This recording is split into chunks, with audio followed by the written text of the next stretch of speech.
కేటీఆర్ దిష్టిబొమ్మ దహనం చేసిన భారత సురక్షా సమితి నాయకులు జగిత్యాల జిల్లా కేంద్రంలోని తహసీల్ చౌరస్తాలో భారత సురక్షా సమితి ఆధ్వర్యంలో మంగళవారం సాయంత్రం 5 గంటలకు మాజీ మంత్రి కేటీఆర్ దిష్టిబొమ్మ దహనం చేశారు.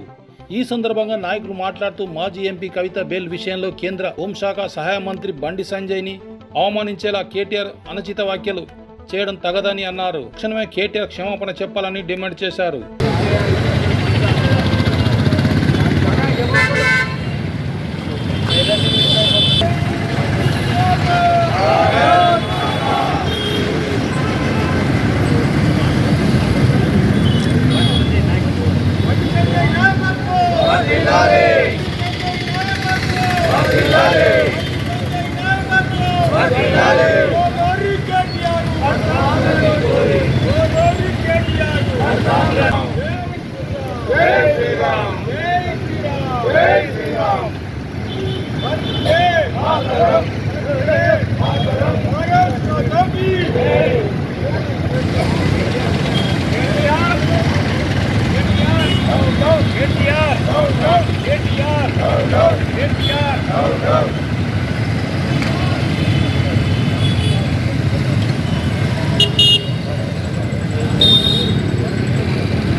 లిక్కర్ స్కామ్లో జైలు పాలైనటువంటి తెలంగాణ రాష్ట్ర సమితి నాయకురాలు కవిత ఈరోజు 5 నెలల తర్వాత జైలు నుంచి రిలీజ్ అయితే ఈ యొక్క టీఆర్ఎస్ శ్రేణులు సంబరాలు జరుపుకోవటం సిగ్గుచేటైనటువంటి విషయం.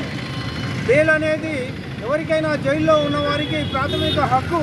బెయిల్ దొరికినంత మాత్రాన కవిత నిర్దోషి కాదు, కవిత దోషి అని తేల్చాల్సింది ఇంకా ఉంది. కనుక ఈరోజు ఆమె జైలు నుంచి బయటికి వెళ్ళినంత మాత్రాన నిర్దోషి కాదు. వీళ్ళు సంబరాలు చేసుకోవటం సిగ్గుచేటైనటువంటి విషయం. ఈ విషయాన్ని ఈ యొక్క బండి సంజయ్ గారు సుప్రీంకోర్టు యొక్క తీర్పు ఏదైనా ఉండొచ్చు, దానికి వ్యతిరేకంగా ప్రజాస్వామ్యంలో మాట్లాడుతుంటాం. అయితే అయినంత మాత్రాన మనం సుప్రీంకోర్టుకు వ్యతిరేకం కాదు. కనుక బండి సంజయ్ గారు మాట్లాడింది వాస్తవం, అది ఒక నిజం మాట్లాడారు వారు.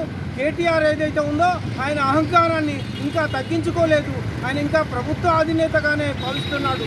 కనుక ఈ యొక్క కవిత విడుదలైంది కేవలం జైలు మాత్రమే, తాత్కాలికంగా మాత్రమే ఆమె జైలు నుంచి బయటకు వచ్చింది. శాశ్వతంగా జైలు శిక్ష కూడా పడే అవకాశం ఉంది ఆమెకు.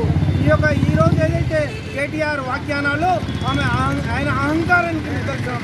కనుక భారతీయ జనతా పార్టీ అభిమానులుగా, భారతీయ జనతా పార్టీ సభ్యులుగా, బండి సంజయ్ అభిమానులుగా మేము ఆ యొక్క కేటీఆర్ యొక్క వ్యాఖ్యల్ని ఖండిస్తున్నాము. కేటీఆర్ ఈ యొక్క దిష్టి బొమ్మను తగలబెట్టాము. ఈరోజు భారత సురక్షా సమితి ఆధ్వర్యంలో ఈ కార్యక్రమాన్ని చేపట్టడం జరిగింది.